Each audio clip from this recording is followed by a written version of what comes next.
When I started my first business with 21, that sounds amazing, right? We were probably $1 million revenue after 3 years, but nobody talks about that we didn't pay ourselves for 2 years, but paid our employees, right, to get there. So, and I had to work a side job. I had another job where I was working in the nights to make sure that employees going to get paid. So that stuff is often being left out in these entrepreneurial success stories in general, right? So people work really hard to build things, and whoever is not ready to work really hard is probably not going to be super successful, or has to be super lucky.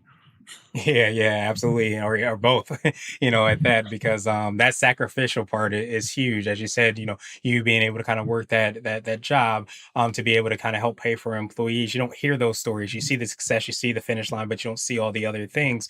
And I think that Right. sacrificial part, where we're talking about hard work, or we're talking about even kind of taking the step back. Sometimes when you make those decisions, it ends up becoming a really great part of what leads to success, but it doesn't often get mentioned as much. So I appreciate you sharing Right.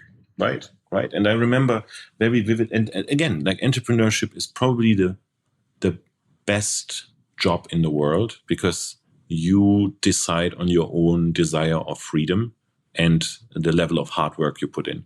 But in my few years that I've been doing this, the more work you put in, usually the better the outcome is going to be, right? And the more you do something you really care about. I'm not talking about loving something, because I think entrepreneurs probably love, out of 30 days, they love the product, the company 2 days, and the rest 28 days they struggle with like fixing stuff. But as long as there is